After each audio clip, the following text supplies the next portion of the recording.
Hey, welcome to Native Roots Radio Presents Rising from COVID-19, Another Story of Resilience. This is a series of 3 shows we're going to be doing, and my co-host here is Dr. Stately of Native American Community Development, Native American Community Clinic here in Minneapolis in the Twin Cities. And we have a long story to tell here, and what we want to really do is set up the other shows today and tonight for the next 2 shows. But I think it's really important for us to know who we are and what we're trying to accomplish here. And I want to really bring in Dr. Stately right now and talk about a few things. And one of the things I'd really love for you to bring up to the audience is who you are, and not only who you are, but what you about your community and about where you work. And you have a compelling story to tell our listening audience. Oh, well, excuse me. Well, thank you first, Miigwech, for inviting me to be a co-host and to be here with you this evening. And bonjour to everybody out there in Indian country listening tonight. My name is Antony Stately. I'm the executive officer and president of the Native American Community Clinic in South Minneapolis. And that's my professional title. I think probably my most important role in life really is being the dad of twin boys who are, one is a 2-time state champion in hockey, and the other one only got to go once, and that's a whole thing. So we could take all 3 series to talk about that. Right. and Exactly. that happened during COVID, so that was a compelling and interesting experience. But I'm an enrolled citizen of the Oneida Nation of Wisconsin, and I'm a descendant of the Great Red Lake and White Earth Nations of Minnesota. And my mother was from White Earth and my father was from Red Lake. And I was born and raised in South Minneapolis. And I lived in this area for my entire life, except for the years that I was in boarding school. And I went to boarding school from the ages of 6, maybe 5.5, because I started, I think, when I was going into 1st grade, and was there until about 11 years old. And, like a lot of Native families, my parents kind of moved around a lot. So we spent a lot of time in the Twin Cities. Most of my memories are of times living in the Twin Cities. We also moved back and forth between Milwaukee and Minnesota often. And we also moved between White Earth and Minneapolis, and also Net Lake or Boys Fort when I was a small child with my sister's my younger sister's father. Mm-hmm. So I've kind of been all over the map, I think, in the Midwest. And I moved away for about 20 years and then came back when my children were born. My sons are Dakota, and I adopted them at birth. The day they came out is the day that I got them. And nothing really changes and completely reorientates your perspective on life until you become a parent. I think really does change everything about the way that you see the world. And when they were little tiny guys and they would sleep next to me, well, actually they're twins, so they wanted me to always sleep between them, so I'd always get sandwiched, until when they fell asleep, then I have to wiggle my way out. But when they were little tiny guys, I would whisper in their ears, and I would say, thank you for saving my life, because that's what it felt like. It felt like when they were born, I was given a much deeper sense of understanding about my role and my responsibility on the planet. and they helped to really clarify like what I was going to do with my life. Right. And when they were 2 years old, they moved back to Minnesota to raise them around their relatives and to be on their homeland, and so that they would be around their language. They would hear Dakota language. They would hear and see Dakota songs and music and culture. And I wanted them to know who they were, and I wanted them to know that this is the place they're from. So that was a really important part of my life. And it also created for me an opportunity to step into the work that I do today. And that was also completely unexpected, and in a lot of ways life-changing as well. So the last several years have been life-changing because of the work I do. Yeah, and let's get a little deeper in the work you're doing right now, because that's it's amazing. And I think all around, when we talk to state agencies here in my show, Native Roots Radio, we hear about Native American Community Clinic and the great work you're doing. And I already know that, but it's really kind of a blessing to hear other outside organizations talk so highly of what you do. And let's talk a little bit about what your clinic does. Sure. Well, thank you for mentioning that and acknowledging the work we do. That's really, I appreciate it. So I have the honor and privilege. It's a tremendous honor, actually, to be in the role that I'm in, the executive officer and president of Native American Community Clinic. I think it's a unique experience to go off and kind of mature and become a man, and then come back to your community that raised you and gave you your grounded you and gave you a strong foundation to build your life on. And so it's been a really great honor to come back and work for them. And I am so just a little bit of background. I am a doctor. I'm a clinical psychologist. My sons always like to say, like, "Oh, he's not that kind of doctor because he can't actually help you." So they got that great Indian humor. Those two, yeah, and they're really great at keeping you humble. And so my background has been in clinical psychologist, and my training was in multicultural clinical community psychology. And I focused a lot of my early training and my work in understanding the impact of historical trauma and intergenerational transmission of trauma in our families and in our community. And I focused all my research and my clinical work in that area for a good decade before I came back to Minnesota. And that training was fundamental and foundational for me in understanding the things that we're seeing happening in our communities, and helping me to understand how to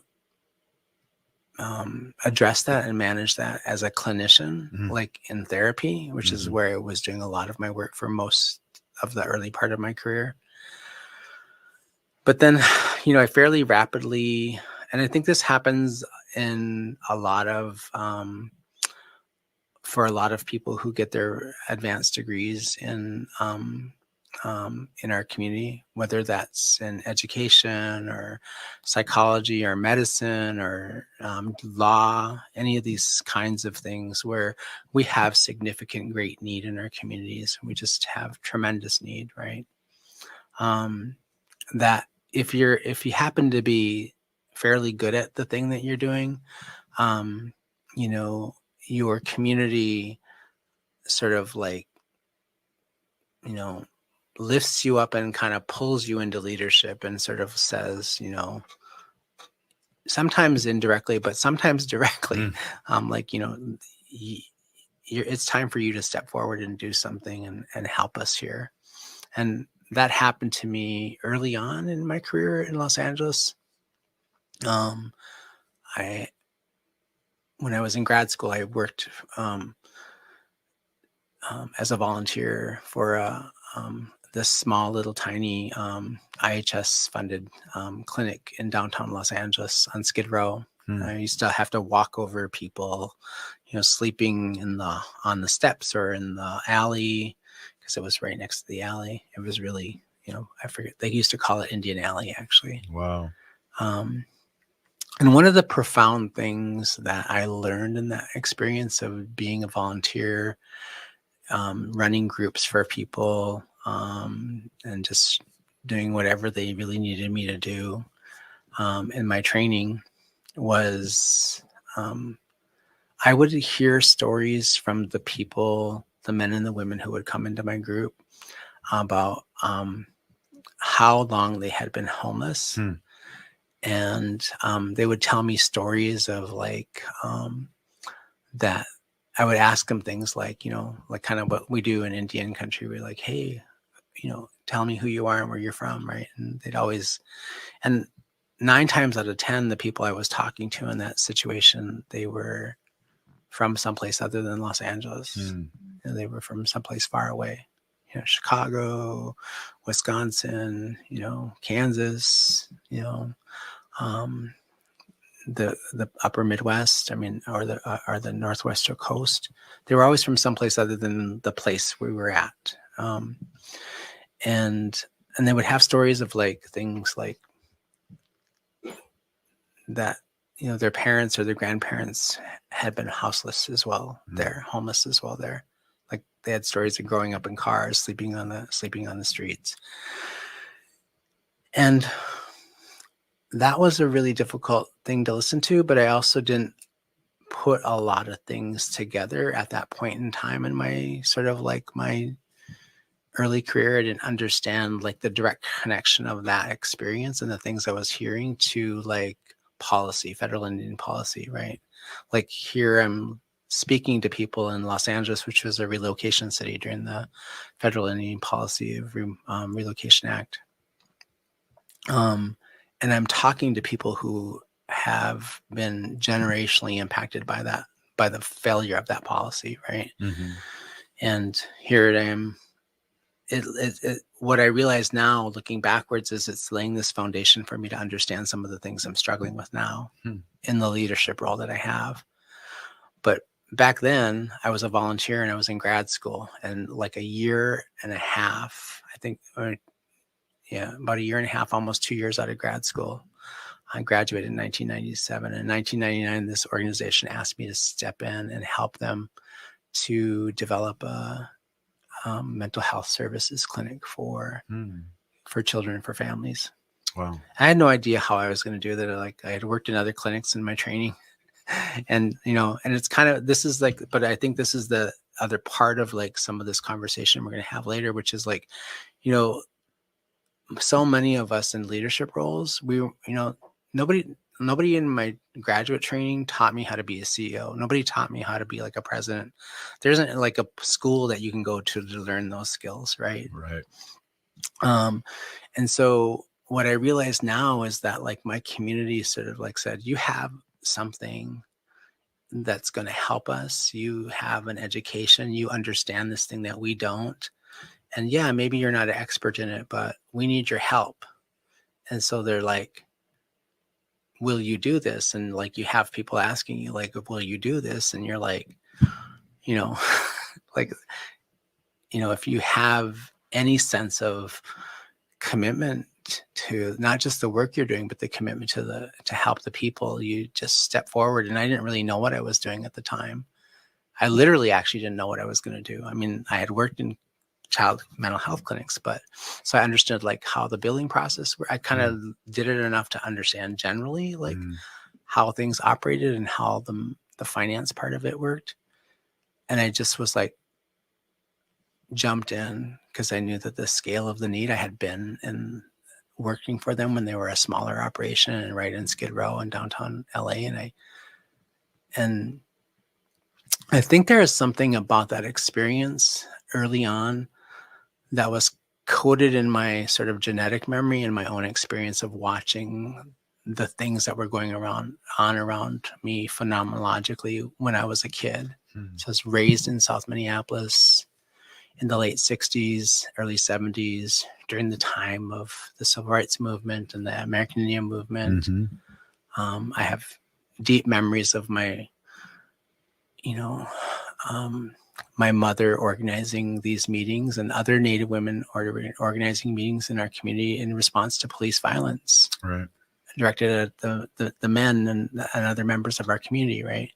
And I was just a young boy at the time. I didn't understand what was going on, but I have memories of them filing through my house, going on down into the basement. We lived in the Southeast Projects, kind of over by the university at the time. And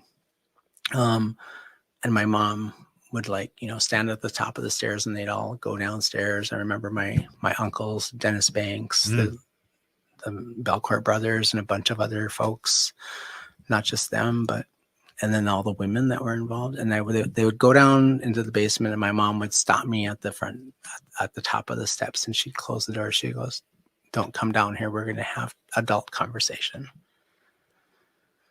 And, but I was also that kid that would do things like crazy things, like lay on the floor and try to look underneath the crack of the floor and listen in. And so I was just, I was that pain in the ass kid. Oh, sorry. I have to bleep that probably. Pain in the butt kid who just sort of did everything that their parents didn't tell them to do, because I had a curiosity and a thirst for life and trying to understand what was going on around me. So there you can see the foundation being built for trying to understand what's going on in my community, trying to understand the world around me and what was going on. And the curiosity of wanting to understand problems and wanting to understand solutions. And I had great role models for leadership. I didn't realize this at the time, but every single one of those people walking into my home and filing past me, and I would see out in the community, they were demonstrating for me how to be a leader, and I didn't know it at the time. And what they taught me was that when there is a crisis in our community and we have a gift, actually one of the things I learned in this process is that every single one of us has the capacity for leadership. Every single person in our community has the capacity for leadership.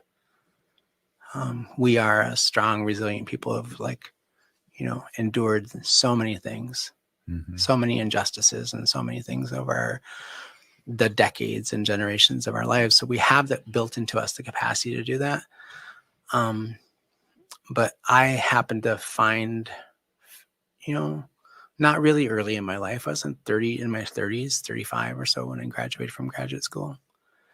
But I found this thing that I found a skill, and I found something that I was good at, and other people recognized that in me and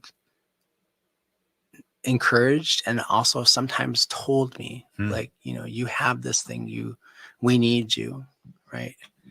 And so it laid this foundation for me and connected me to that sort of ancestral and that sort of the way I grew up and the way I saw other people showing up and stepping in when there was a crisis. And so that's just kind of, I think, how I've operated. And I think it's embedded even in the way I sort of work, the cadence at which I work, and it comes through in the way I lead, and even in the organization I'm in today. I have an amazing workforce, an amazing team. They're just amazingly beautiful people who lead with heart, and it's not to say that they don't get things wrong sometimes. Sometimes they get things wrong. We all do. None of us are perfect, but they have the most beautiful hearts, and they work hard, and they give 110% of themselves. to the things that we are struggling with. And it has been a rough 3 or 4 years, a rough 3 or 4 years. And it's been a tremendous privilege for me to bring this skill set that I have to this work. And I've learned a lot from that experience as well. That's beautiful. And I've learned a few things that I didn't know about you. And what I want to do right now too, is just kind of jump into, the history of COVID. And when I think about that, I really have to think, because I got a good memory, but it's short. And what happens is we forget about things that we've heard from people taking their clothes off at the door and not knowing if the clothes spreads COVID. But I remember for me in the very, very beginning, there were people that were stuck on ships that couldn't get off. And it was like, they were closing the borders, but leaving European planes to come in. And it just baffles my mind to think back that short time. What is your what is your My recollection? That too. Yeah. Of I was going to say recollection, but that's another show. It is. But what are your thoughts and memories of, that's a definition, of when the history of COVID and how it started with us? Oh God, I was thinking about this because I knew we were going to be here having this conversation, and I was trying to remember like what it was like before COVID. I think a lot of people are going to have that thing.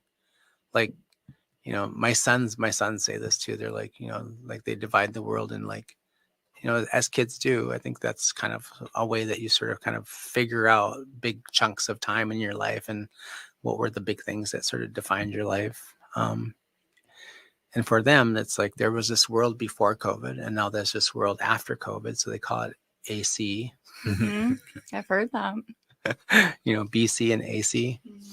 And and so, yeah, I sometimes forget what it was like right before. And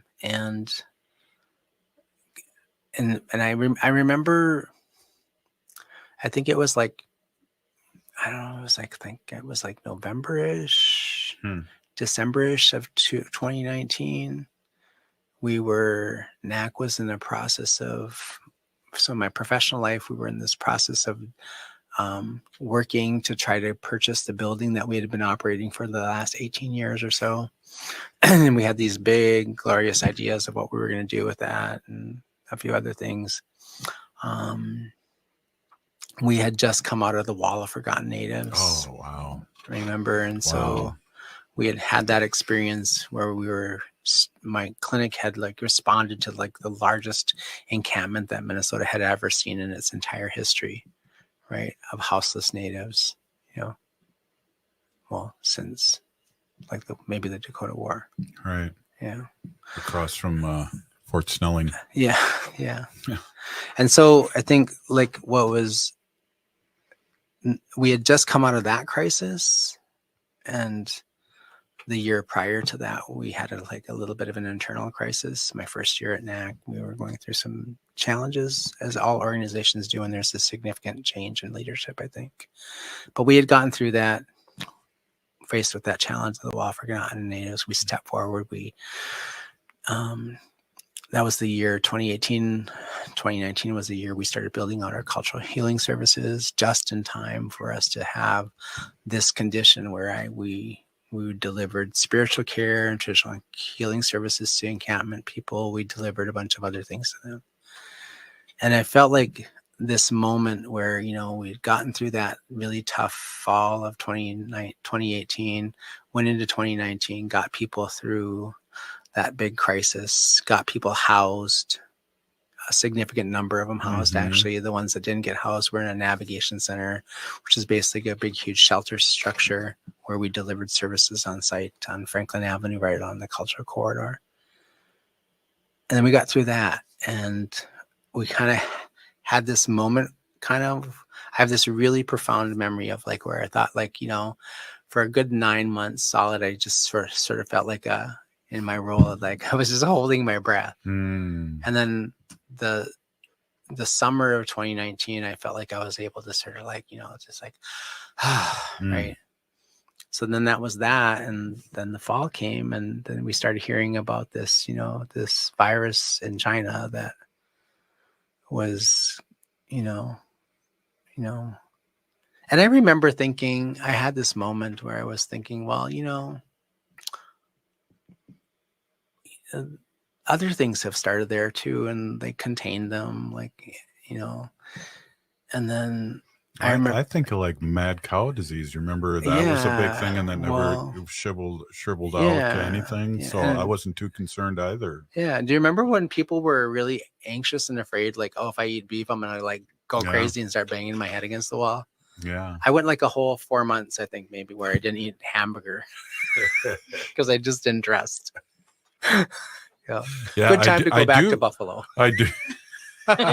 Exactly. Bison in my culture. But that was a thing, definitely. And the media helped drive it. And I thought that was happening again. Yeah. So I think that that's a great sort of like segue into this whole idea of like, well, we had these other experiences. Like, remember, we also thought like avian flu was going to kill everybody. And like, there's just like there's this cadence to media. And I realize now we're on media. So like, I want to kind of acknowledge that as well. There's this cadence to media sometimes to sort of like just try its best to scare the hell out of American people. Or just people in general, right? Right. It's part of how it's embedded in our culture as specifically, I think, Western culture, to sort of like try to, motivate people to do things like, I don't know, buy this shirt, not that shirt, buy this car, not that car, brush your teeth, floss them. I'm not speaking to you directly, but sure. But that thing also creates this narrative and this thing in our head where we're like less likely to it's kind of like the boy who cried wolf syndrome. It's like, we're less likely to take the next sort of big, huge thing that you're talking about seriously. And I think that's kind of a little bit where a lot of people were at the beginning of the pandemic. And I remember having this thought in my head, like, they're going to contain it and it's going to stay over there.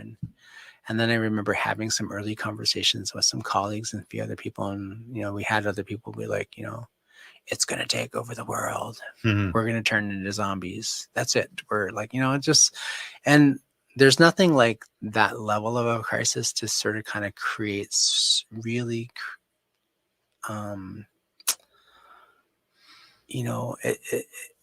when we start to see people die at the scale at which they were dying, and they were dying fairly rapidly. Yeah. Right.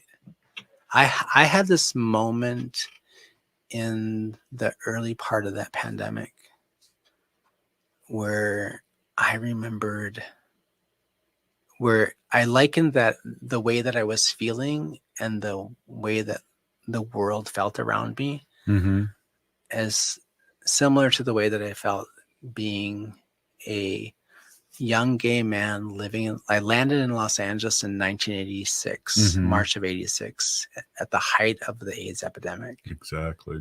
And I remember just like, I'd meet people, I'd know them for a few weeks, a couple months, maybe a year, and then they'd be gone from my life. And it was just like, and it was set, the scale of loss was similar to that. And it sort of like pulled on that experience for me. I had this moment where I was like, wow. I kind of walked through the world of like wondering like who was going to leave next, what was going to happen next. And I had, because I was a father now too, I had like just tremendously deep fear of the impact that I was going to have on my kids and my family, my extended family. Right? Because I had built this world and this life around them and around my work, but also mostly around my family and my community. And, I came back home because I needed help raising my kids. And I was just like, what is going to happen to me and to my ability to function if somebody really close to me leaves? Right. And and I had that moment where I was really afraid. And now at that point in time, I hadn't even thought about myself really. Right. And then we fast forward to once COVID was spread around Turtle Island with no vaccine. As it's hard for me to even remember that. It was such a huge thing, and we didn't have a way to test for it until well into 2020. Wow. Like I think March or April of 2020, we had a way of testing for it. So we had people getting sick. We had people getting hospitalized.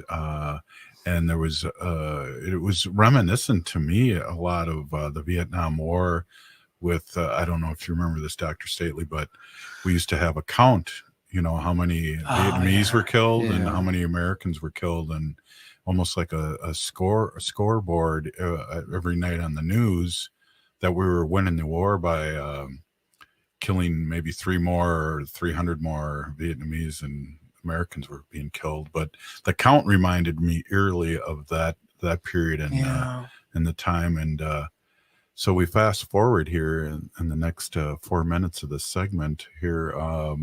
You were hospitalized. I was, yeah. Let's talk about that a little bit.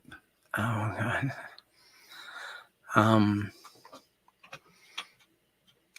Yeah, I didn't expect that. So that was really, I hadn't planned, which is I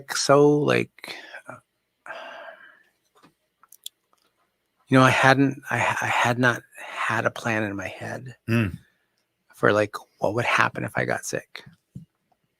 I think some of that was like everybody, I did the thing, came home from the clinic, I'd take my clothes off, I'd wear the little booties, and I'd drop all my clothes at the door, and I'd scarf them up and throw them in plastic bags, and then get them down to the washer right away. I'd do that kind of stuff. I did, I remember I was sitting on the couch early, and somebody was like, you better go get some, get all the Lysol wipes you possibly can, because they're going to be gone soon, right? And you remember days of no toilet paper? Oh my God. And paper towels, and the price has never gone down since. No, it hasn't.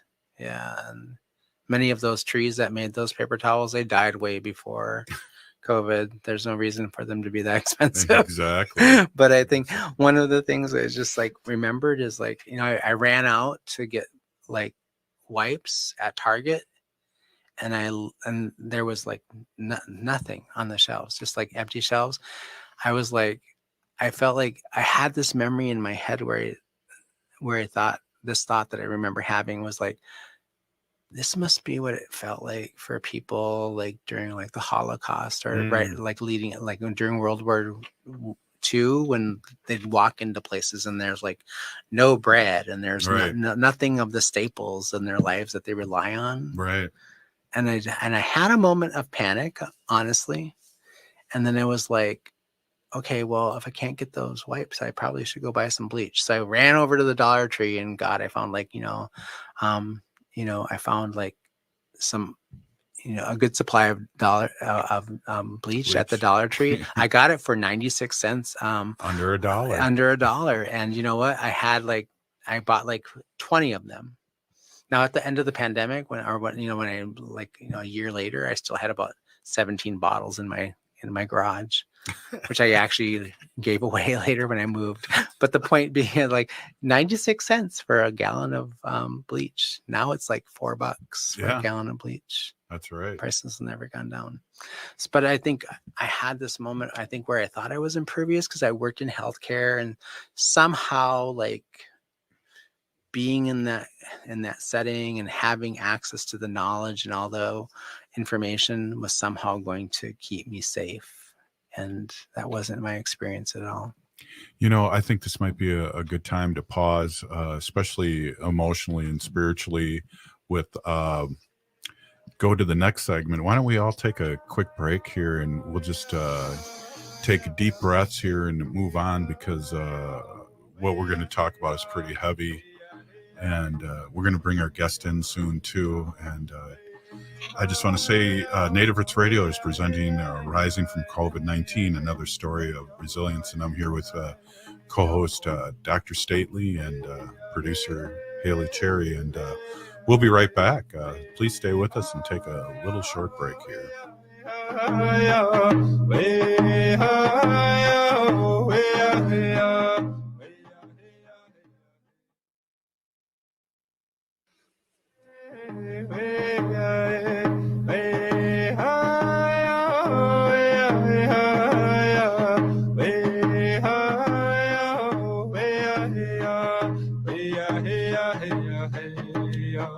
Hey, welcome back to Native Roots Radio presents Rising from COVID-19, Another Story of Resilience. I'm here with Dr. Stately, Haley, and Dr. Stately, we have a guest with us now, and I'd like you to take over the show, as you probably have wanted to since the very beginning, but go ahead, Dr. Stately. Oh, yeah, he figured out my dastardly plan. Yeah. Okay. Well, thank you so much for joining us this evening. We have a special guest, a very special guest. And I'm going to let her introduce herself first. And, but I will say her name and then she's going to introduce herself. So we have a very special guest, Deanna Standing Cloud, with us this evening to talk about her experiences living through and surviving and emerging from COVID. So, Deanna, why don't you tell our listeners who you are and where you come from and a little bit about, what your life is like. Awesome. Thank you all so much for inviting me on the show. This is maybe my second or third time being a guest on the show. So Buju relatives in Dinaway Maganaduk, Gay Tibikwe Indigenous Cause, Minawa Bagano Gijik Wabamakwe Indigo, Mikinak and Dudame, Oga Kaning and Dunjaba. My name is Deanna Standing Cloud. I'm a citizen of the Red Lake Nation.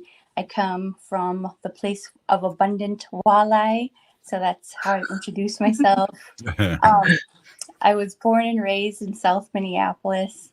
I currently live in Mounds View, Minnesota, and I have done work, a lot of collaborative work in the community since probably 2000. I mean, I grew up in the community, but I took a lot of initiative with my children's education. So I was kind of involved with Indian Ed, and just from there, I just was very collaborative with my community and really advancing the standard of living for our community. So that has always been my drive. It's kind of evolved since I started my vision and things and learning a lot of the spiritual practices and ceremonial practices and cultural practices. So I think that happens as you age, and I'm trying to,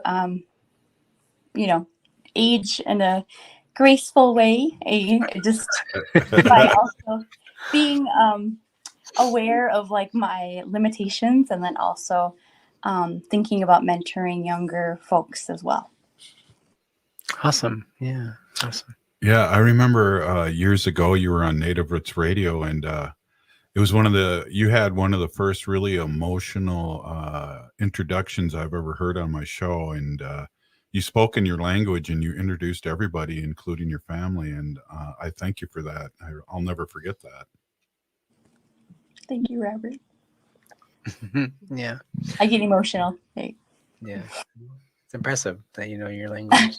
Yeah. That's awesome. I love that. I love to hear you speak it, and I love hearing the language. So thank you for that, Miigwech. And you have this amazing career now as being like, you're this, you're this super mom. You have these amazing kids, who are nothing like my kids. So. Here, ditto. No, mine are amazing. Never mind. But also a Native American MC powwows. Yeah, I saw you in action this last weekend, and that's huge. Yeah, like the Powwow for Hope, right? For American Indian Cancer Foundation. What is it? Their 15th powwow? 20th? I think it was the 12th, but they 12th. took 3 or 4 years off because of COVID. I think this was the first comeback. Yeah. After quite a few years. Yeah. So that is an experience, right? It's a post-COVID experience that you can talk a little bit about. But and then also you're a stand-up comedian. You're a writer. I remember you wrote a play that I was mildly featured in for a very short period of time.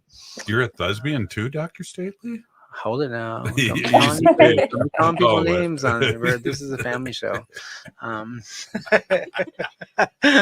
But yes, I'm a part-time thespian. Wow. Oh, wow. On the weekends. Only between the hours of 8 and 10. Hey, here's my card. Here's my But, QR code. Scan it. Here's my Cash App. So, but you have all these things, and you, for a period of time, you were the community liaison for United Health Group, right? And she was at our NACS big event last year as a our MC for our event that we did for our big 20th anniversary. We had a dinner at Wani, and I know you're salty. I'm still salty I wasn't invited to that, but thank you for the Tupperware, Deanna. Yeah. I just want to pull that out there. You probably got lost in the mail in your invitation. Yeah. I'm so sorry. You know, Probably that was a big impact of COVID too, like poor mail systems. Yeah. So,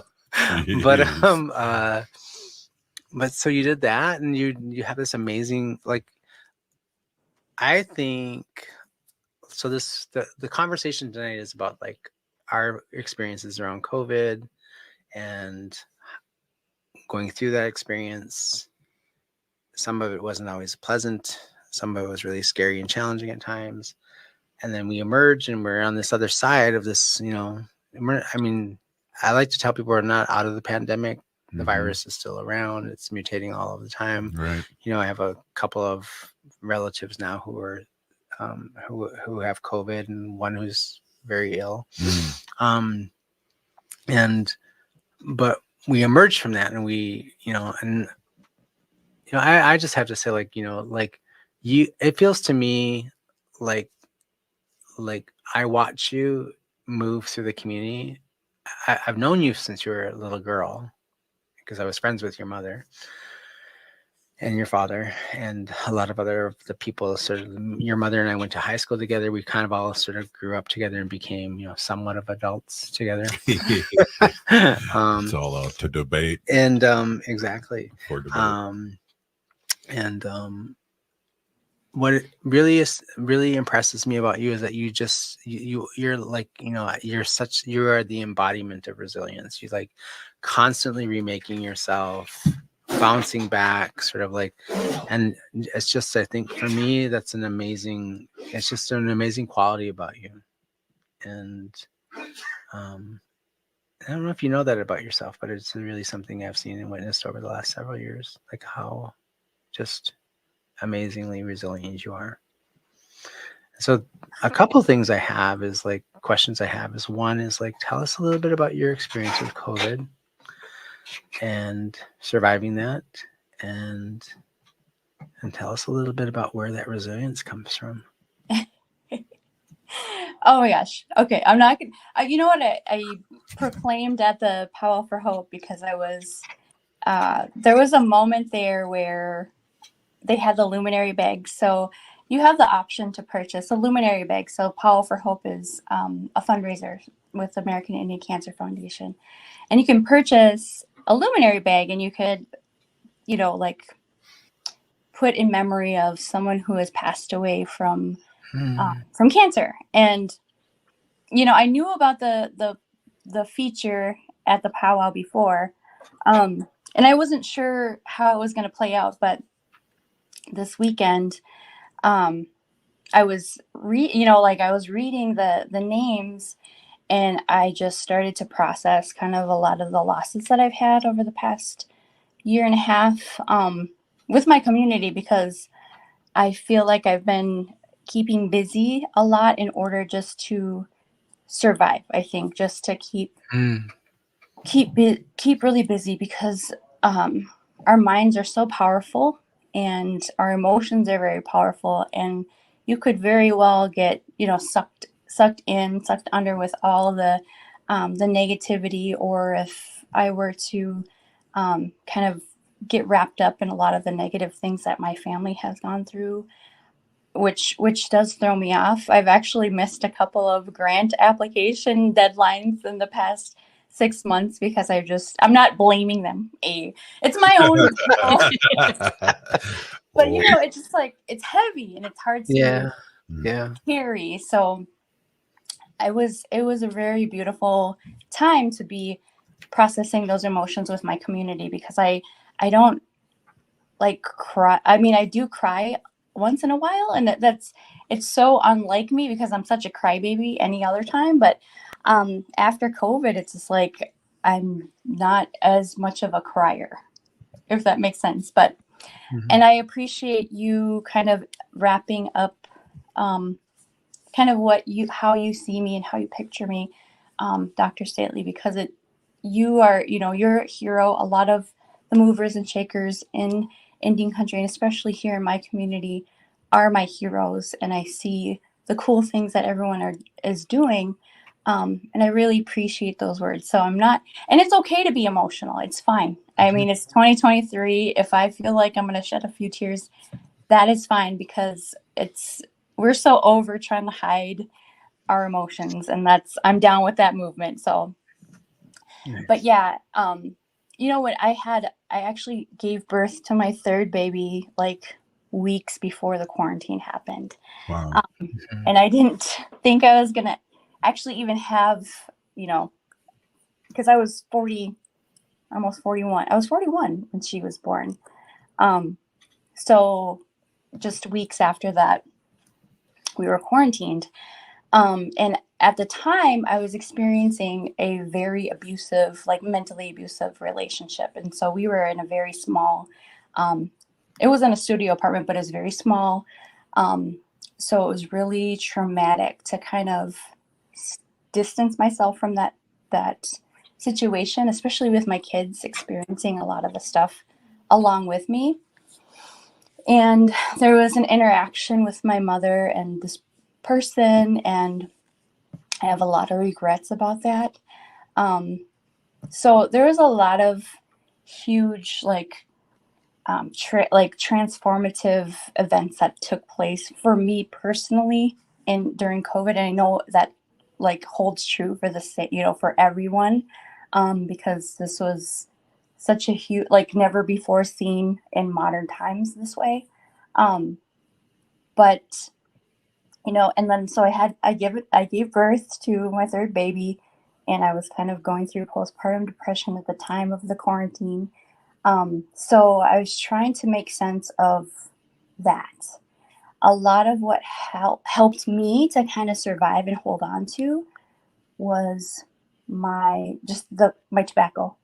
That's very simple, my tobacco, and remembering what it feels like to be in ceremony, and remembering how safe you feel in ceremony, and knowing that this doesn't feel good to me, this doesn't feel good to my kids, and this is not right. So November 2021, I at 4 a.m, my son was assaulted by this person in front of our family, and he's 15 now. He was just a little 13-year-old guy, and so we just left at 4 a.m. And the first person I just drove north. My daughter helped me through this thing. I just drove north because that's where my mom was. I didn't tell her about it. As soon as I got to an Airbnb, and I called her and I told her where I was, and she was in White Earth, which was a little far from where I was. But she just dropped everything and she came to see me, and she was so excited because she knew the situation I was in, and she knew that I wanted, it was best for me to get out of that. So she came to see me at the Airbnb, and we spent weeks together cooking and hanging out and having fun. I was processing a lot of trauma at the time too, though. So it was amazing. It was awesome. And it was a lot of the stuff that she had asked to do before that time. And I just kind of blew her off. And then she actually I got COVID in January of 2022, which kind of, it just threw me it was really, it was hard. And anybody who's experienced and had COVID kind of knows how heavy it hits your body. And then about a week after that, my mom got COVID, and she was asking me like different remedies, because I had my remedies all, spread out. I was just trying to combat it with a lot of our traditional medicines and things like that. And then went to Walgreens and stocked up. Well, I didn't actually go to Walgreens. Instacart or whoever. I love Instacart. And then she got COVID, and she wasn't vaccinated. She wasn't vocal about her, about her position on vaccinations to me, but she didn't get vaccinated, and she was intentional about not getting vaccinated. She didn't believe that it was something that she should do. She didn't trust it. And she had COVID before, but for some reason that bout of COVID really hit her hard, and she was admitted into the hospital. And then she just got worse. And then during COVID, it was such a hard thing, because in the the policies and procedures and protocols in the hospital, I was the only one allowed to go visit her. Which, well, at one point she was in a hospital where it was like one person at a time per day, which was okay. But then we moved her to the cities where it was just one person, and that was it. That, I think that was one of the hardest things for me too, because she was, she was on life support and on oxygen. And I was there by myself with her. And it was just hard to process, because when, we're natives and we think of family around us when that's happening. Yeah. And I would get up and just try to take a break, and there was nobody to hug. There was like no one there. And it was one of the most difficult, moments of my life. And it was weeks, that I had to do that.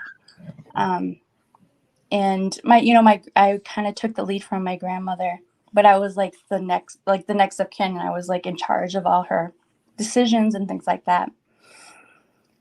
So my grandma wanted me to like extend her, the life support and things like that. But she was just declining, and we just had to make the decision to take her off the life support. And so she passed away in a day after my daughter turned 2 in Maplewood, Minnesota, right up the road.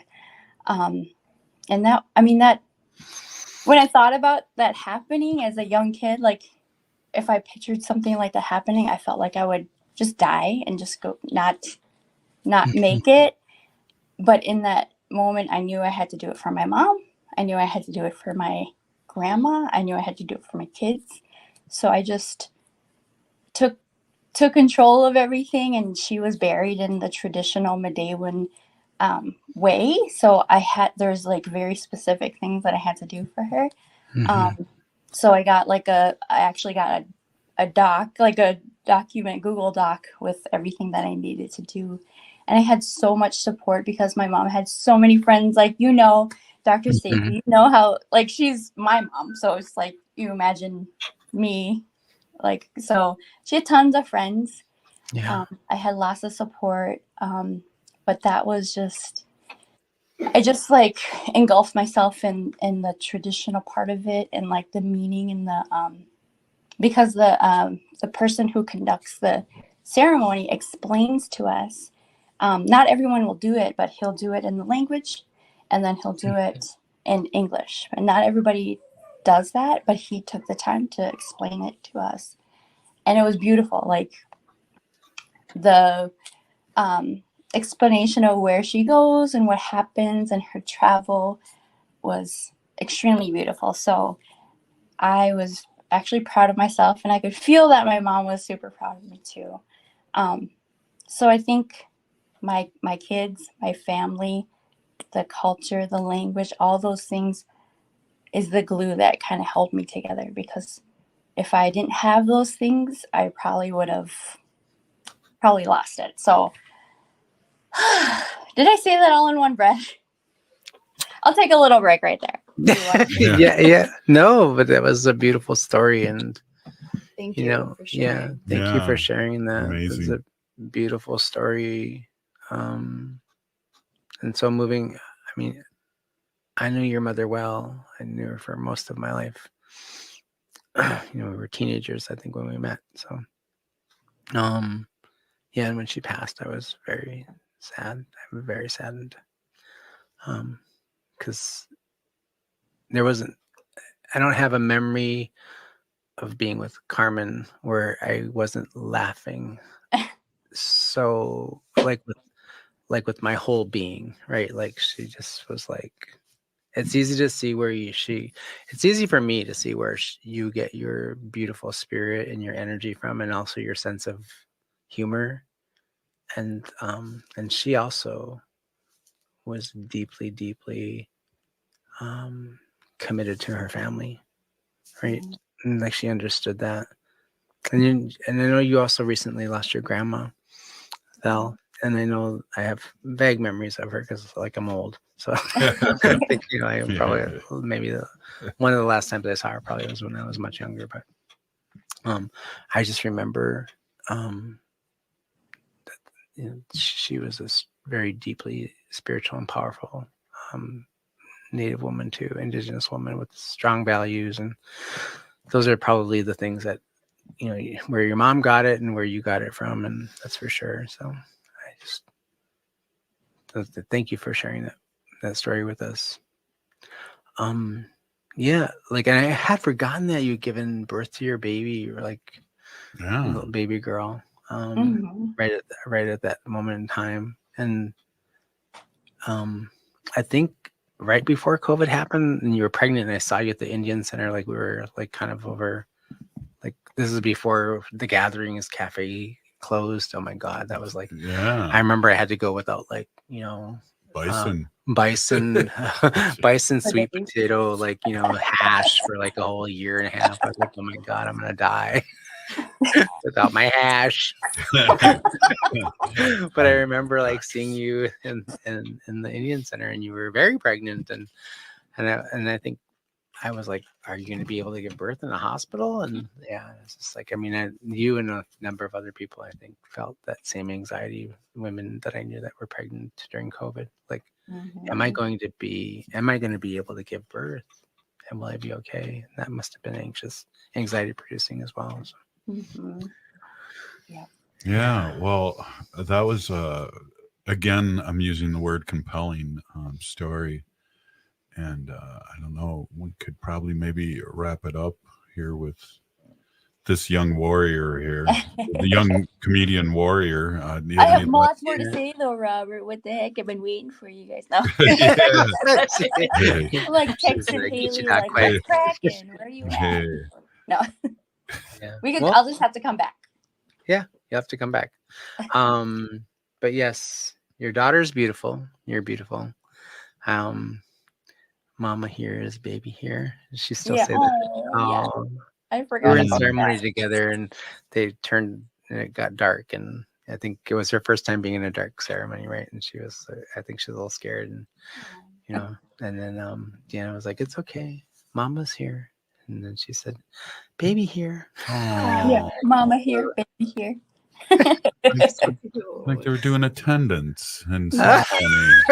How cute. Attendance. Present.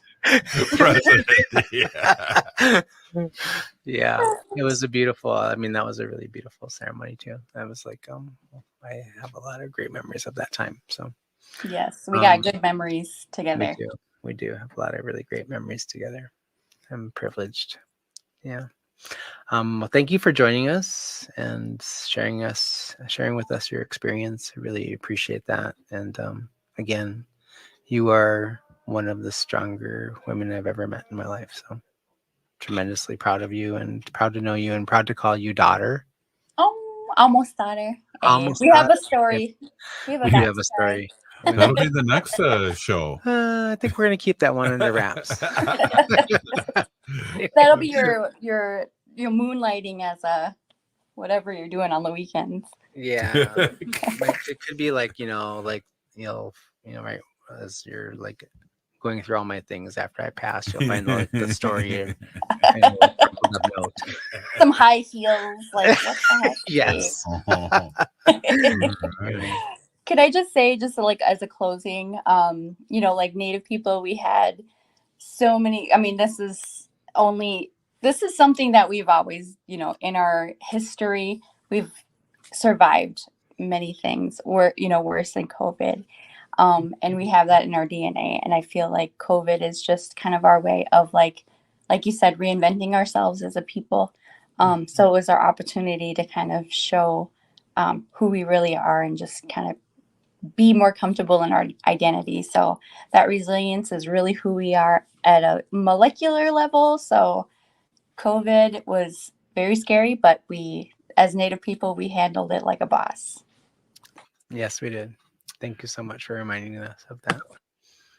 Yeah, it's Pinigi. Thank you for coming on and speaking your truth. And I've always thought you were cool, and now I know you're even cooler. And appreciate that. And Street appreciate cred. Yeah. Yes. From Bobby P. That's my street name, by the way. Nice. Nice. Wah. Miigwech. Okay, we'll see you soon, Pinigi. Best of your woman. Cool. Wow, amazing, Dr. Stately. We only have a few minutes left here, and I kind of want to get into just a little bit of update on vaccines and what we can do. And I know COVID's back. And I know Haley's been looking up some statistics and things like that. Yeah, it is. I mean, it's like that relative that. Why are you looking at me like that? It's like that relative that sort of kind of like, yeah, good to see you. Yeah. Come back in a couple of years. Yeah. And he keeps visiting. Yeah. Well, you were saying earlier too that and I guess I don't want to get the blame thrower out, but it's still with us and it's coming in different variances and it's different times. It's more prevalent. Like summers we're outdoors, now we're back inside. Mm-hmm. As the season's getting colder, we're going to start to stay back indoors more frequently, and that's going to be a significant challenge because we'll have the confluence of that, but we'll also have the confluence of the flu season, which is going to be, I can't tell you how many people I've talked to over the last 3 or 4 weeks who thought like, oh, I just have allergies or I just have a cold. A relative of mine was like, well, I just have strep. I'm going to go get tested for strep because my throat is really sore and I think I'm okay with that. And then like, well, you don't have strep, but you have COVID kind of a thing. And so part of it is an opportunity for us to remind people like, this is a serious situation. And so there's a bunch of things I think to keep at the front of our minds here as we sort of kind of go into this next wave of things. One is that this particular variant, I think they call it an Eris. It's XB. I know every time I think about it, I think of that group, the song Xbix or something like that. I thought it was 867530999. No. Exactly. Yeah. The thought here is like that is a very virulent strain. I guess it's it's very easy to pass.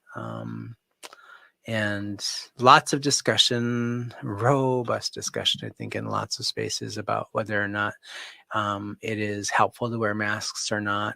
I hear people inside healthcare, outside healthcare, in the stores, out on the streets, in the parking lots about, whether or not it's effective to wear masks. I think there's a number of things that are important. One is like, Think about the people around you. Do you have people that live with you who are vulnerable to becoming very sick? Do they have, immune compromised situations? Are they elderly? Do they have situations in which they did get sick?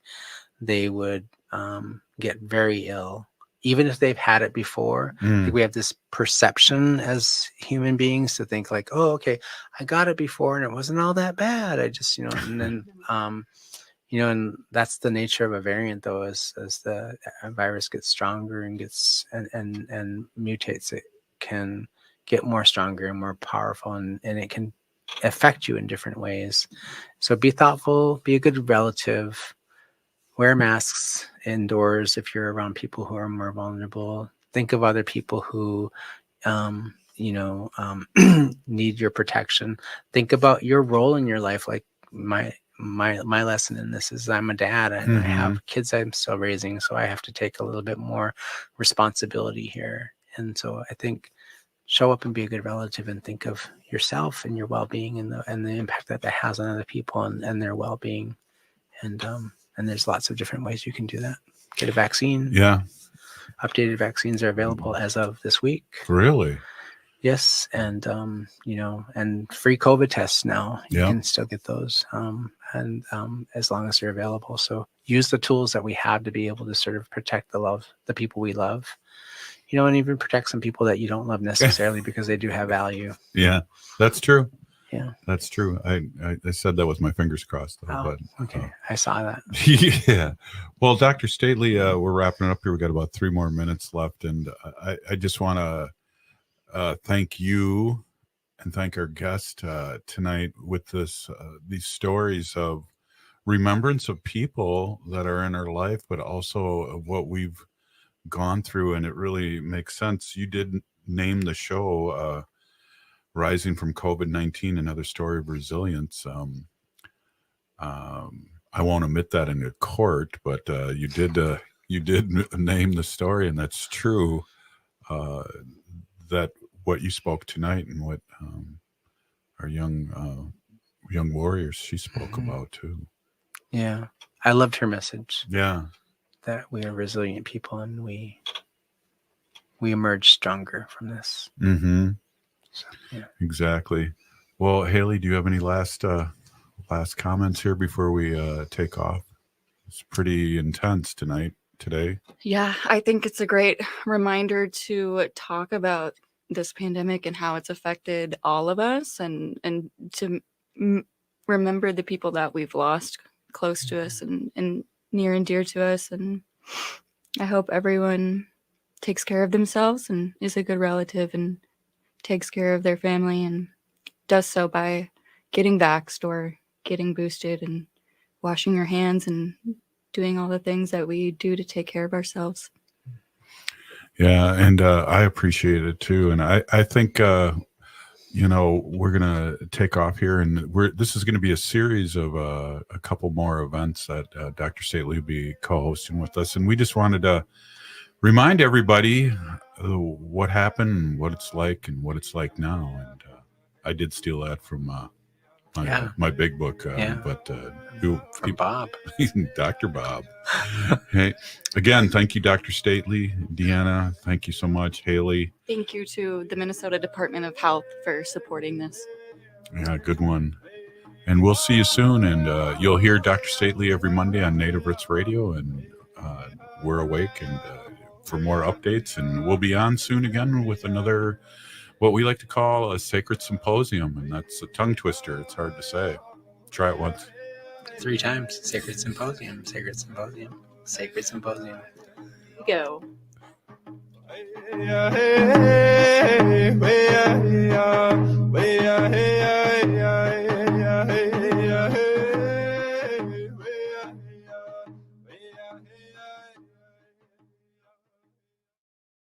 We go.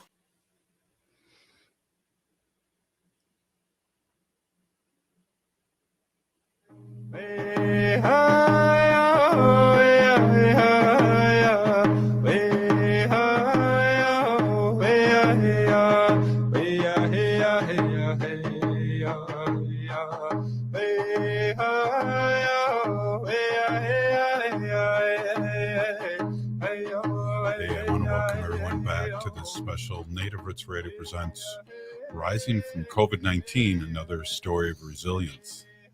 Yes, and this special broadcast is supported by the Minnesota Department of Health. Yes, it is. Hey, we're here with our co-host, Dr. Stately, and we're kind of talking about the history of Dr. Stately, but also the history of COVID. And you like that, didn't you? You're historic. And we're just getting into the weeds here a little bit, and kind of feeling a little emotional too about your journey. And I don't really know the exact steps, but right now we kind of left off where you saw this coming, and it was almost a dark cloud, and there was a lot of feelings going on, and one of them was that what would happen if COVID affected you personally and your family, and the other was that it ended up affecting you and your family. So why don't we start from there? Yeah, I mean, like I think I mentioned, I hadn't like really given it a lot of thought, as much intentional thought as I should have. Like the what ifs. I hadn't. I think there was a part of me that thought I would be impervious to it because I was like working in a healthcare setting. I had all this information in my head. You know, I was doing the thing, bleaching every surface that I could get my hands on and think about, taking my clothes off, washing them. There was a point where I stopped going into the office because I wanted to like sort of kind of mitigate the potential of bringing COVID home. So I did all the things, right? And you remember that the schools started to close down. People were doing learning from home. My kids are played like 4 weeks of hockey in their first season, and they had to stop. Wow.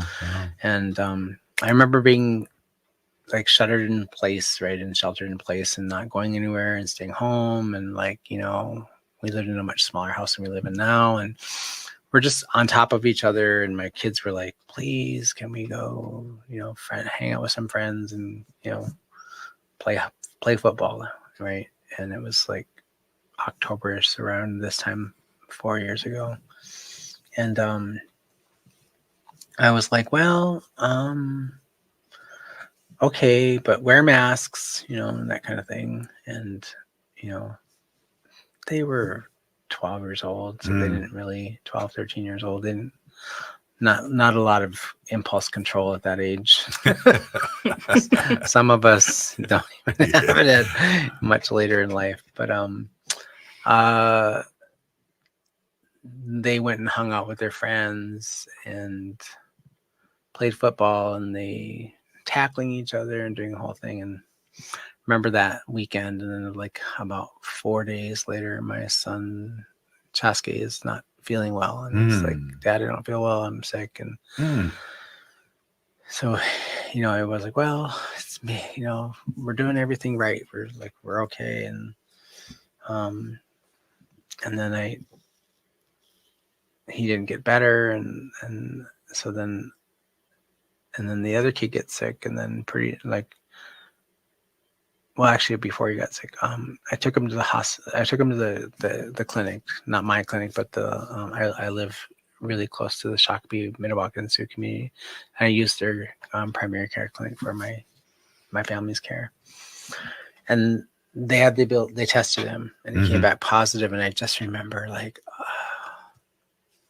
when we got the test result, and I told him he had COVID, and I just remember him and they were like, go home.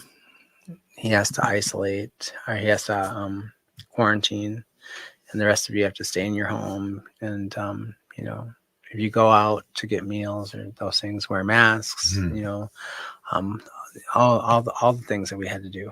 Right. And at this point, there was no vaccine and no way to tell. Well, it sounds like there was a way to tell you had COVID now. Yeah. We got the ability to start testing for COVID, I think the end of the first quarter of 2020, and this is like around November or October of 2020, right?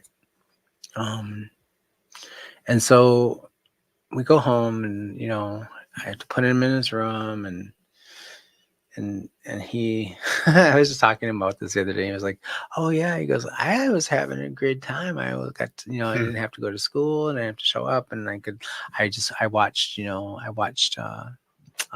Grease every single day, Every day. every day over and over. And he remembered, so he didn't get super sick, but he got sick enough, but he didn't get super sick. And I remember just thinking to myself, oh, we're going to be okay. Like I made dinner for us, and then I'd bring his dinner to him on a tray, and I'd put it in front of his door, and I'd knock on the door, and then he'd come out and get it and go back in, and he'd have to do the same thing, knock on the door, leave the tray. Wow. And that was like how we sort of did that cadence for, like, I would think probably, I don't know, 4 days or so. And then he was getting better, I think, and not really, didn't seem to have a lot of positive symptoms. And there was a moment like at the third, fourth day when he was like, kind of like he was clearly uncomfortable. He had a high fever, but he wasn't like having a lot of, and I didn't do the thing that they all said to do, which is like, stay out of the room. He was uncomfortable, and it was hard to watch as a parent. And I went in and I laid down with him. Yeah. Wow. And I held him one of those nights. I think because I was scared. So that's probably, like the way in which it sort of kind of spread throughout our home. We lived in a really small home at the time, like a little tiny townhouse, not an open concept. So there wasn't like really was like very little places to sort of like go and quarantine in, and it's interesting because I think back now, it's like how many people must have had that sort of kind of experience. Right. Like, and there was this feeling, I think, that my son had of like guilt. I remember him saying to me over and over, "I'm so sorry, Daddy." And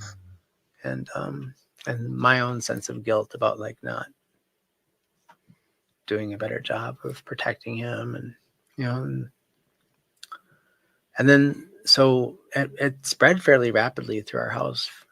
Wow. Like it just, like, he got sick, I got sick because I laid with him, and my other son got sick fairly quickly, and then their other father got sick.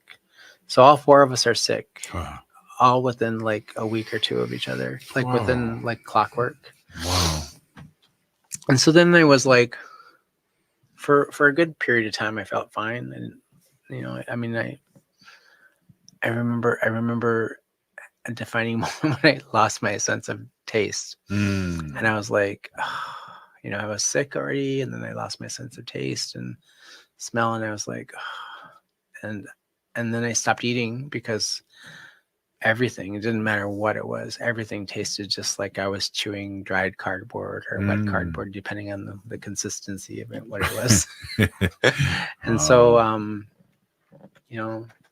and within 2 weeks of getting sick, I was having, challenges with my respiratory, and I went out and got the thing, remember you had to like take your your oxygen level, That's the oximeter.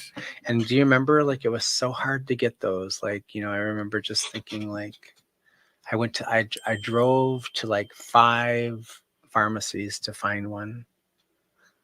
I do remember that. That's crazy. It was, and on the night I went to the hospital, I was, they were sick, I was sick, Conan, their other father, was sick, and we were doing our best to sort of take care of one another, and and I woke up in the morning of the day I had to go to the hospital, it was the week of Thanksgiving. I had been working on purchasing a house. I was supposed to close on our house that week. And I went to get the oximeter and I put the oximeter on, and it was like 89. And I was like, oh, right. So And what's the numbers? Because they say like they would, I had asked my medical officer at NAC, like, you know, I would call her or text her and she'd say, okay, if you fall below 90, you have to go to the hospital. Whoa. And I had a few days where it was like really like it hovered like around 92, 93-ish when I was sick, and it would dip down, but then it would come back up. And she said, oh, you know, it's always going to be a little bit lower in the morning when you first wake up. You'll probably be just fine. You'll probably bounce back. So like, but just keep taking it. So I went through the entire day and I took it, you know, every hour, and it wasn't going back up. Oh. And then around 5 or 6 o'clock in the evening, I'm making dinner and I check it again, and it's now 87 instead of 89 or whatever. And I was like, I'm texting my sister by cell, and she's like, go to the hospital. Right. And I said, I will go to the hospital. I'm going to make dinner first for the boys. Good Indian there. Right. So like trying to do the thing, making the dinner, doing the dishes, cleaning up, kind of just making sure that they're taken care of. And, you know, and I checked again, think, you know, this hope, like, oh, okay, it'll go back up. 'Cause I didn't really feel like, in the morning, I didn't feel really all that well. It was just this number on this thing that was telling me. But by the end of the day, I noticed things like walking the 6 steps up to the bathroom. Jeez. I was getting a little bit more labored in my breathing. And, you know, I had all the evidence, you know, and even then I didn't want to leave. I didn't want to leave my kids. Yeah. Yeah. It terrified me to leave my children. Yeah. And so I waited to the last minute. My sister was like, if you don't go to the hospital right now, I'm gonna call an ambulance and send it over there. And I was like, oh my God, do not call an ambulance. I will like die of embarrassment if not COVID. Right. I don't know what that was all about. That's just like ridiculous. But so I was like, I'm gonna drive myself. She was like, you cannot drive yourself to the hospital. Is this like the doctor is the worst patient kind of Yes, thing that's happening right now? It is completely, because it's like, you know, like, and it is a real thing. Like, I mean, in healthcare, sometimes it's like we give great advice and direction to a lot of other people, and like we don't always do a great job of following that. And I also recognized that my ambivalence about that was like I did not want to be separated from my children. Yeah. Yeah. Deep down, for sure. Yeah, I didn't want to be separated from my kids. And, you know, that helped me understand sort of phenomenologically the things that I was seeing around and in my community, and like why people weren't seeking help earlier, right? Like if they had kids, I understood that. I lived that. I understood it. So I go and I walk in, and you know, I'm thinking, oh, they're just gonna check me out and like, you know, give me a little bit of pill. Yeah, give me a pill, or you know, shot of oxygen. Go home now. Finish those dishes. Yeah. What's for dessert? Exactly. And they admit me, and I'm like, oh my God.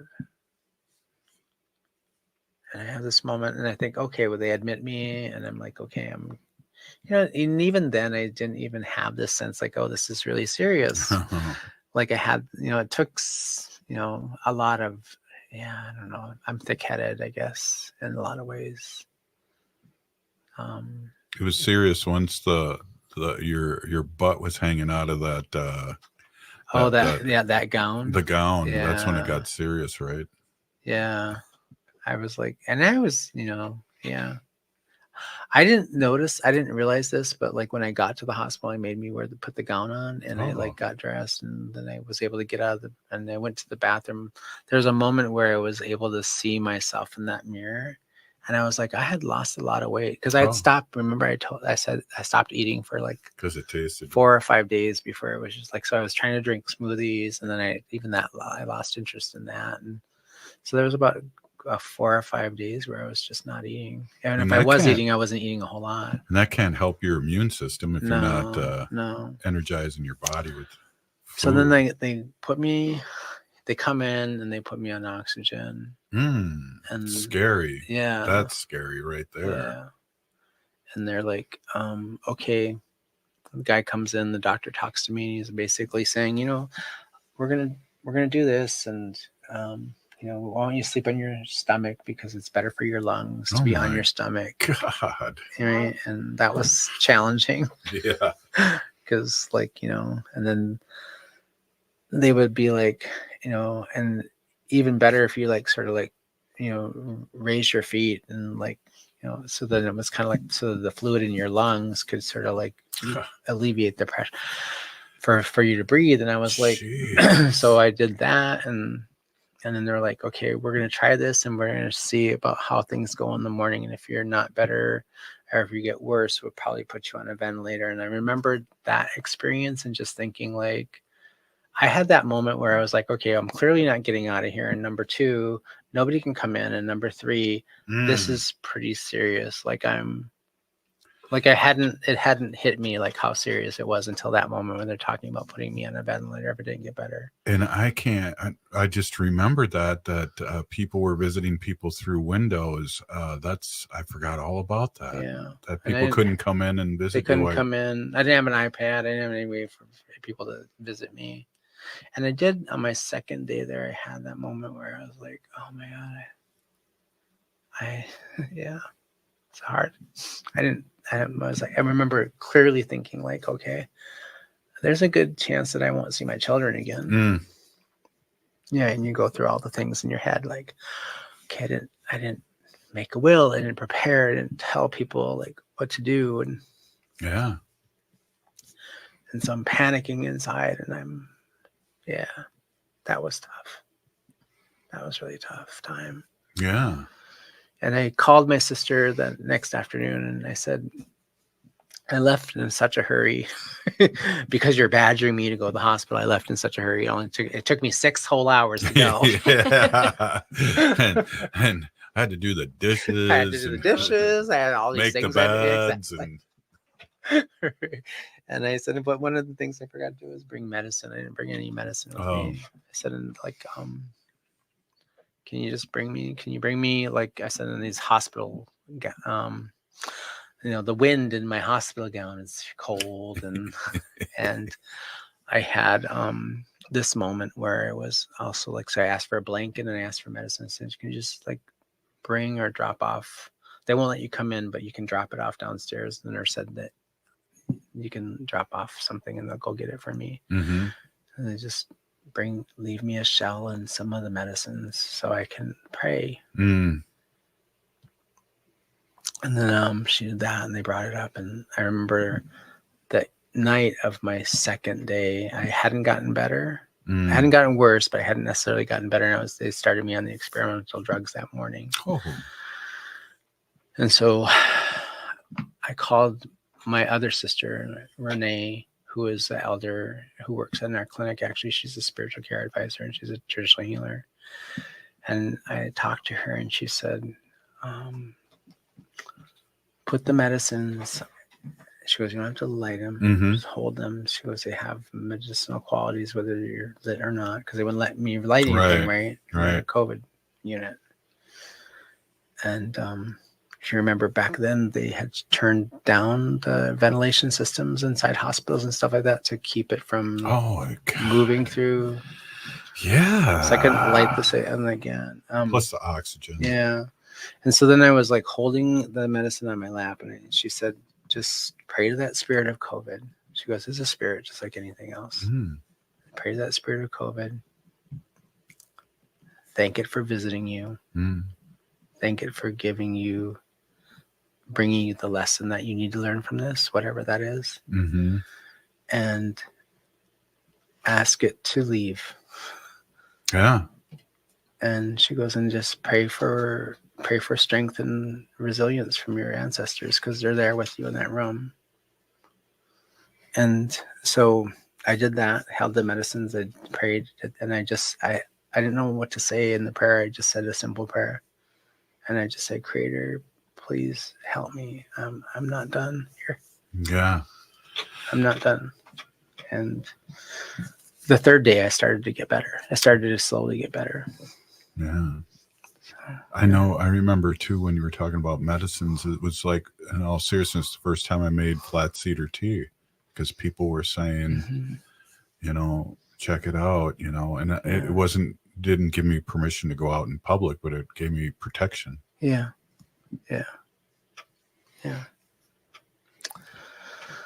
So that was life defining and changing for sure.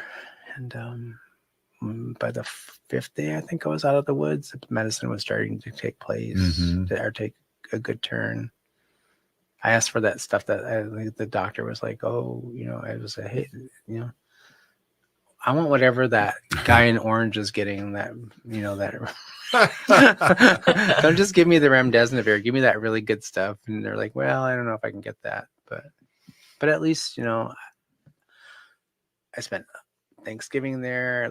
I lost some time with my family, but I was able to get out on, I think, December 1st. Yeah. Well, hey, Dr. Stately, thank you for that.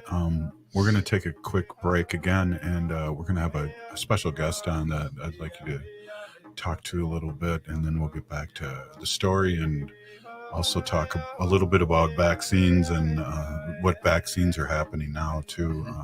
You're listening to Native Roots Radio presents Rising from COVID-19, another story of resilience. And this is a series of 3 shows, and this is show number 1. We'll be right back.